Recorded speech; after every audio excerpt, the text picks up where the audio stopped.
Sure. And I remember you were telling me that you guys were developing a platform.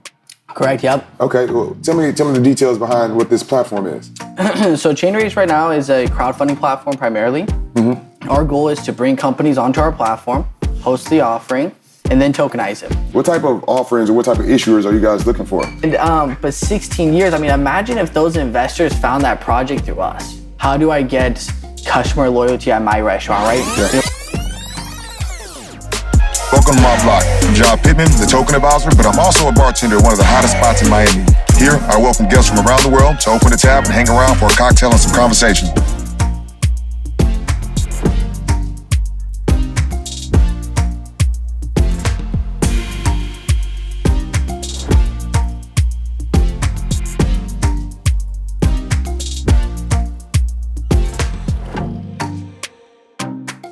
My man. Well, brother, how we doing? Everything's amazing. Good to see you. How about you, brother? How you doing? Doing good, man. Chilling. Good. Moved over to Brickell.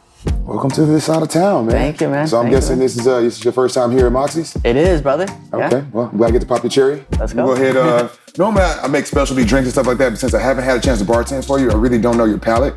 So Okay. with that said, I'm going to give you Moxie's menu. And plus, Moxie has some really good drinks. Might find something on there that you like. So I'm a tequila guy. Okay. I gotta admit. Let's go with the millionaire margarita. So, yeah, that's Feels a like good a choice. vibe, yeah? Yeah. What's special about that is it has Grand Marnier in it, and Okay. in Texas we call that a cowboy margarita, where you get your margarita, throw some Grand Marnier on top. Corey ordered our most expensive drink on the menu. It's called Millionaire Margarita. So let's go through how we make it.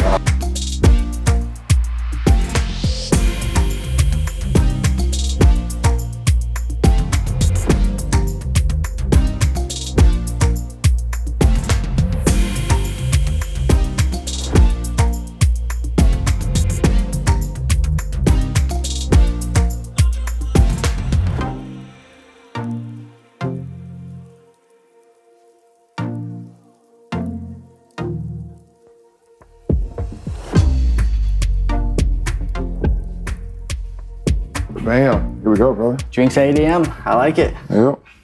Cheers. Cheers, brother. Cheers. Here we go. Cheers. So, like I said, I met you in Austin. It was at the Digital Assets and Security Conference. Yes, sir. And I remember you were telling me that you guys were developing a platform. Correct, yep. Okay, well, tell me the details behind what this platform is. Yeah, so Chainraise right now is a crowdfunding platform primarily. Our goal is to bring companies onto our platform, host the offering, and then tokenize it. Okay. Right now, a lot of the tokenization stuff is still in development. Okay, the tokenization stuff, such as the technology, or? Yeah, for us. Okay, for us. So at first we were using other companies, but then we were like, hey, do we really want to, kind of be at the helms of other people, right? Other companies. So we started bringing that technology in-house, hired some development talent. Dylan, he's heading that project, absolutely killer. That will be done in-house now. We'll have the issuance platform, and then down the line, we'll get creative on the ATS side. Okay. So, right now, focus on the primary issuance, tokenize the assets, and then work our way either working with other ATSs or maybe bring that in-house as well. We'll see. We'll see, okay. So right now, you say you guys have been creating these offerings for issuers and things like that. Yeah. What type of offerings or what type of issuers are you guys looking for? Absolutely. So we're looking for 4 main, categories of issuers. Number 1, exciting startups, Right. companies that have that unicorn potential. Number 2, just good old cash flowing businesses, right? Right. We all know the public asset class is freaking ballooned. Real estate's at all-time high. Stocks are at an all-time high. So I think this opens up a great opportunity for people who are, starved out of yield to start looking at privately held businesses and saying, hey, can I go generate yield over there? Right. Number 3, real estate. Okay. Gotta love the real estate, right? And then number 4, alternative assets, art, collectible cars. Okay. Stuff of that nature. The thought process is through one interface, you can create your ideal portfolio. Right. You can go 25% to startups, 50% into real estate, some collectibles, some cash flowing businesses, all through one interface. Okay. And So what alternative assets are you excited by most in Tokenized? You know what? So I got to give a shout out to my guy Ron. He is far more. Ron who? Ron. He's part of our team. Ron Willoughby. Right, he was there in Austin. All right. Yeah, he's our old head. You got to have one of them around. Okay. He's an old school traditional finance guy. He loves alternative assets way more than me. I would never buy art and just wait for it to appreciate. That's my personal 2 cents. I think that's what the mature people do. At that point, it's like, I got the art, I'm having fun, and while I'm having fun looking at it, it's like appreciating. Exactly. Yep. And I'm sure for some people it's perfect for them. For me, it's not my thing, right? Collectible cars, not my thing. So not really too many things over there that excite me. I guess what could excite me is like if you got a really cool piece of history. Yeah. Do you remember the Constitution Dow? Yeah, I do remember that. That's cool. All right. Now that's cool. But that's just anyways, that would be the only type of thing that I think would interest me. But I would say, through my team, they're far more passionate about art and collectible guitars. Okay, collectible guitars. Collectible guitars. So with that said, what type of offerings have you guys had approaching you all to kind of hop on the platform so far? Yeah, absolutely. So we got licensed the week of Christmas. Okay, it was the FINRA's Christmas present to me, and the team, of course. Took 5 months. Since then, mainly real estate left and right, development projects. At first, we were thinking about just focusing on real estate. So, that's where a lot of our early conversations were. Real estate. Funny enough, we've had a lot of clean technology companies come to us, which is really exciting. ESG components and things like that? Yeah, okay. Exactly. And kind of working with carbon credits. Okay. We've actually had good conversations with 2 different companies focused on carbon credits. Okay. Which I think is one of those, exciting unicorns, potential, industries to be building in right now. That's the future kind of wave, right? Mm-hmm. So we had a lot of clean energy come to us. Crypto, blockchain-based projects. Okay. One guy, he has 1 million followers on a handful of different, Instagram, social media channels, and he's all about sustainability, and his community is all about sustainability. So he's gonna launch a token for his community. It'll be a community token, and whenever there's a buy or sell, it's gonna generate a tax, and then that tax is gonna go to planting trees. Okay. So that one's been really cool. So people are encouraged to hold on to the token. Obviously, because they don't want to pay the tax when they sell it, but when they do sell it, then now that tax. A win-win, right? You're either holding and making money, hopefully, right? Yeah, but eventually, but I guess being in the community has some benefits in itself. Yeah. I'm not sure exactly what the community aspect of it looks like behind the scenes. I know that they're big on, doing meetups and stuff of that nature and kind of restoring forest. Okay. So I'm sure it's centered around that. Yeah, I figured like they have to have some incentive for outside people who want to be in the community. Like, y'all want to get in and like, I'm not selling my token. Yeah, but if you give me a number, okay, now I'll sell my token. Yep, exactly. Okay. Right. Well, I heard you say you guys are doing a lot of real estate projects. Yeah. And same with security token providers, we get a lot of people at different stages or different aspects of the real estate industry. What are some of the your ideal indicators of like, I want this real estate project to kind of onboard onto the platform? Yeah, absolutely. It's a great question actually, because a lot of people come to us, one range of things. You'll have people who are shovel ready, as they like to say, in the real estate space. You have other people who just have an idea. We try to not work with anyone who's in stage 1 of their project. People who are still looking to acquire the land, people who are still looking to permit the project. If you want to raise capital with us, you need to be shovel ready. You gotta already own the land. You gotta have the whole site approved, permitted, etc. To us, that means that you're serious. Right. We don't want idea people, right? I was talking with a guy out of Colorado. He's owned a piece of land for 16 years trying to develop. 16 years. Now I was talking with one of the other guys on our team. I was like, look, we love Patrick. I maybe shouldn't have said his name. we love the guy, right? And but 16 years, I mean, imagine if those investors found that project through us. Yeah. That's so much heat coming on us. So we need people who are shovel ready. That's our big thing. And honestly, now that you say that's a good point. So you guys want to really bring attractive investments to your audience. Yeah. You guys want to be that layer that people will trust. How serious do you guys take that? And what are some of the steps you guys are doing to make sure that your audience gets the best most attractive investments? Yeah, it's a great question. So we do a process first in-house where the team comes together and we say, hey, is this an opportunity that we would want to invest in? Right. Is this something that makes sense for us? That's our first step before we even engage further. We do have people who we just cut off right there. We're like, hey, you know what? This looks like this might be a dying business. Let's call it what it is, you know? Someone's trying to look for the Hail Mary on our platform. We're not going to let it happen. You kind of hear it in the tone of voice, like, yo, I need money right now. Yeah, I've been Googling stuff, and I don't know what security token is, but I'm down. I'm not your guy. Yeah. We are not your company. We are not your platform. So some people you have to shut down right away. But let's say that they go past that process. And we do try to be a little bit broad in terms of who we bring onto the platform. For example, collectible guitars are not my thing, but for other people, that's great for them, right? So we got to make sure that we keep that, in our mind, as we look at opportunities. But then the second step, though, is a whole FINRA, compliance process. It includes background checks. It includes audited financials. It includes a process where, as we go through the steps to get them onto our platform, how do we feel about, their ability to respond, consistency, do the numbers look legit, and then of course, everything that FINRA makes us do as well. Okay, so that sounds like that could be cost prohibitive for some early startups. So I imagine that they would need to want to raise a certain amount of money for it to even be worth their while even trying to get onto the platform. So what does that look like, and what is that amount? Absolutely. So some people come to us and they're like, hey, we want to raise money, but we don't have any money. Right. Red flag. If you have $0, man, you can't even invest into getting good lawyers to help you go through the process. Right. You're not for us.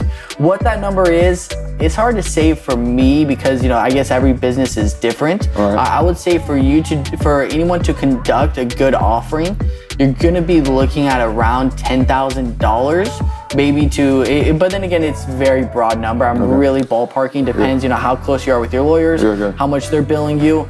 Like getting your accountants to do the audited financials, and then you have to take your lawyers. Okay. Do you have a marketing team on board to help facilitate some of the marketing materials? Okay. So marketing's big. Marketing's big, right? Marketing's everything. So I would say on the low end, you can maybe get started. $3,500 or so, depending on your relationship with, What about you guys? Do you guys charge an onboarding fee, or you guys take a percentage of the raise? So we are charging an onboarding deposit as of right now. Okay. So just is one of those examples, hey, show us that you're serious. Okay. Before we go spend all the time, have the back end get built out, have our lawyers look over the paperwork, show us that you're serious as a deposit, and then we'll refund you on the back end through the success fees. That's dope. So is it just a flat fee deposit to use the platform? Is there any percentage at all of equity, or? So we're not doing equity yet on the back end. Okay. I'm excited to get to that point. All right. Being able to build that portfolio will be really cool. Because then you guys kind of get a chance to help out the business and being successful a little bit more aggressively as well. You guys are incentivized. Align ourselves, right? Right. Yeah, that's definitely what we want to build out. Right now, we have proposed it to people. Okay. I take that back, actually. The project I was talking about earlier with the guy who has the influencers within the sustainability space, we are actually going to get paid in tokens for that project. Okay. So we're like, hey, you got a big following.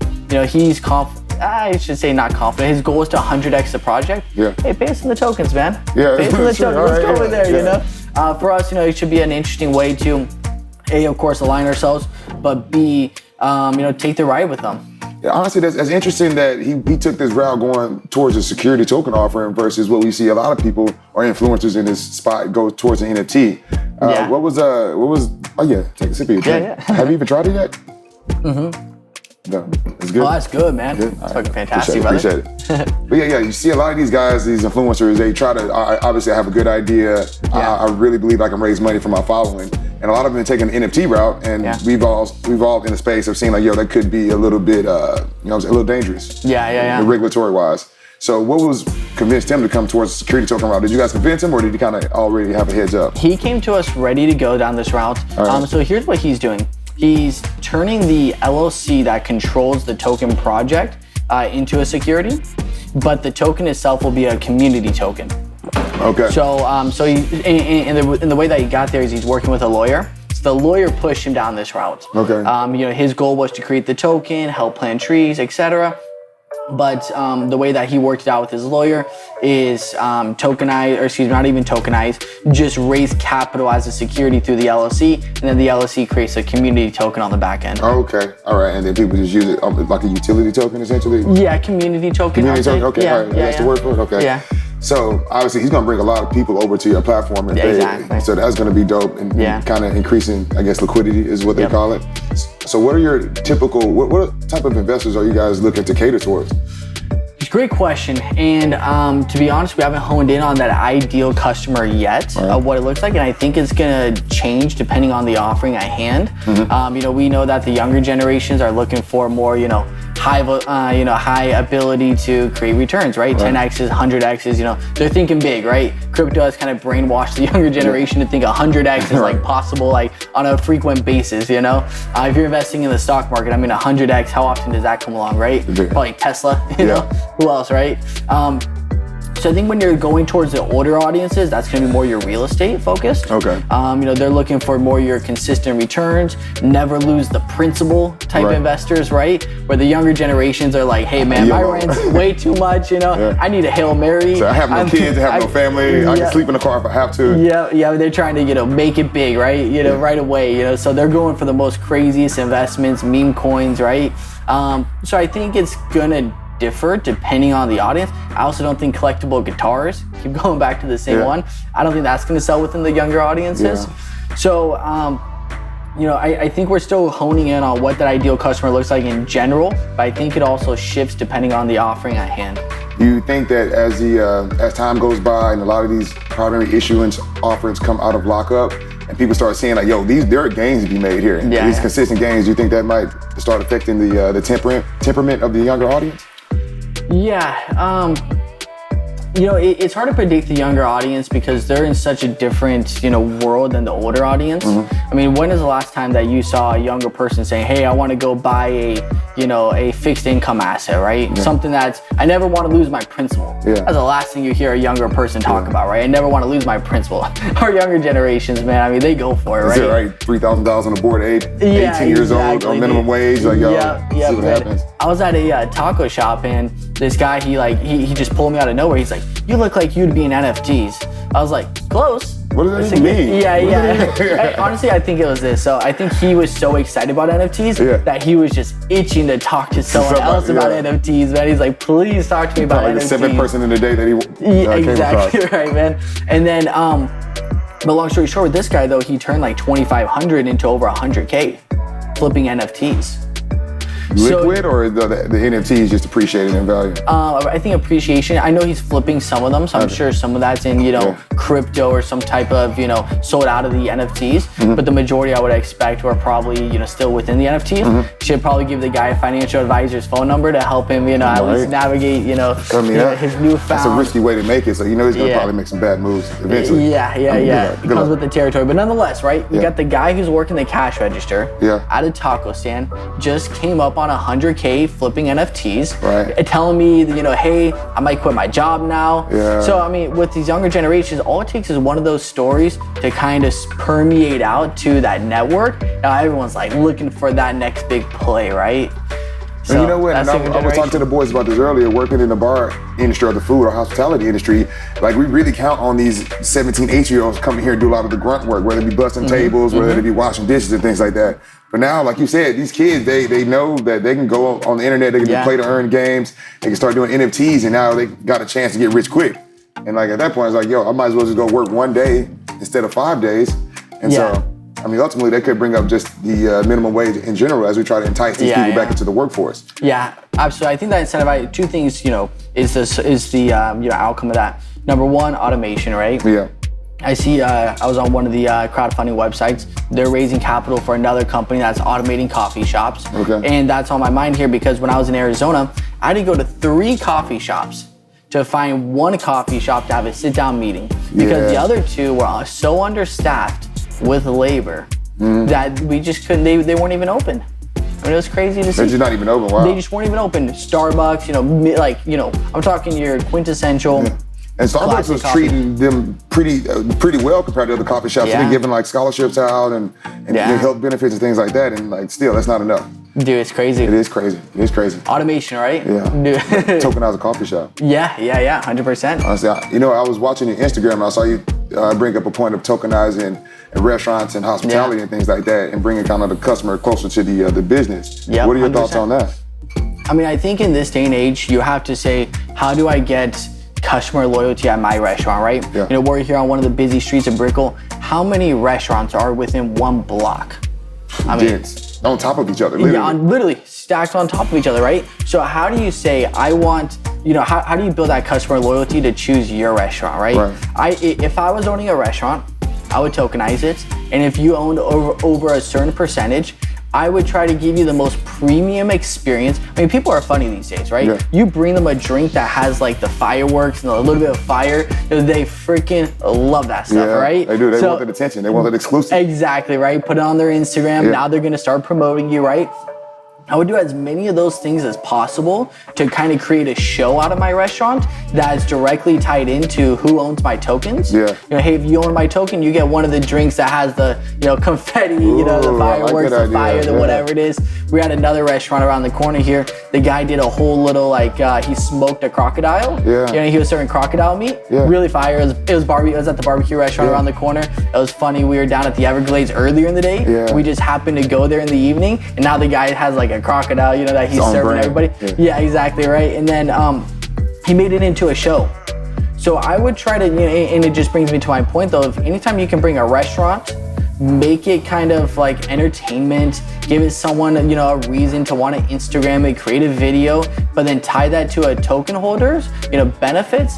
That's the way that I would go. Yeah, it has to be the future. Yeah. And then ultimately, now that these people have tokens, you can kind of raise the prices. Yeah. And you have these people behind you supporting it. It's like, that's cool, man. It's worth it. You see what's happening? Yeah. It's totally worth it. Yep. Now they're probably telling you, hey, man, I see how much money you guys are making on the hamburgers. We got to step those margins up, Straight up, right? So now you're aligning your interest. Yeah. So would you be interested in bringing a restaurant on your platform? 100%, man. 100%. I was telling myself yesterday, I was like, man, if I could have a passion project, it would probably be to own a restaurant. Obviously. Tokenize it. And you're a Texas guy. I'll tell you my idea, okay? All right. So I'm from Arizona, right? Yeah. Arizona, Mexican food, margaritas, tequila, this is what we do. Last time I was there, we went to a to a restaurant.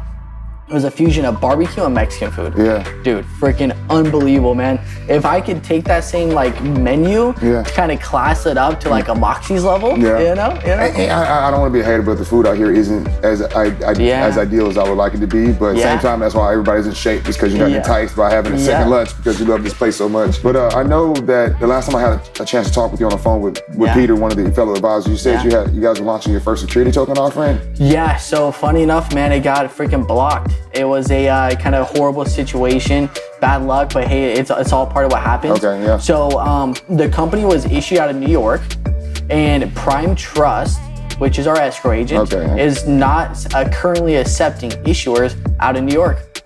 Interesting. Because they're applying for a new trust license. Okay. So they were told by their legal counsel, do not accept any investors or issuers from the state of New York. For just a period of time. Okay, so the project's on hold. It's on hold, but we don't know how long that goes for. And this guy's shovel ready, so he needs capital. Yeah, that's fair. So, it was a kind of one of those things. I always believe that whenever you're, starting something new, you're gonna get the test, you're gonna get the obstacles, and it's about, your perseverance, just kind of work around it. So it's no worries, we just took it on the chin. It was upsetting. We had a lot planned for it. We spent a lot of time on that launch. We needed to raise $5 million in a fairly short amount of time, so we kind of went all in on the marketing efforts. Yeah. I'll tell you something cool too. The guy was working with Mike Tyson to shout out the offering. He's good friends with him. So I was like, man, if I could just show that, to my parents, that Mike Tyson shouted out my new company, that would have been the coolest thing. But Prime Trust came in the middle, said we can't do it, and that was that. Prime Trust is a big name, so. Yeah, exactly, right? Piss them off. They are the biggest and the best within the crowdfunding space. All right. So they did to us. Well, good luck to the future, man. I look forward to more of your offerings. Obviously, if you ever need any help, hit us up at Security Token Advisors. Absolutely, my guy. Give you a cheers. Cheers, brother. Cheers, man. Hey, appreciate you coming on the show. Absolutely, my guy. Hey, take it easy. Brother, peace.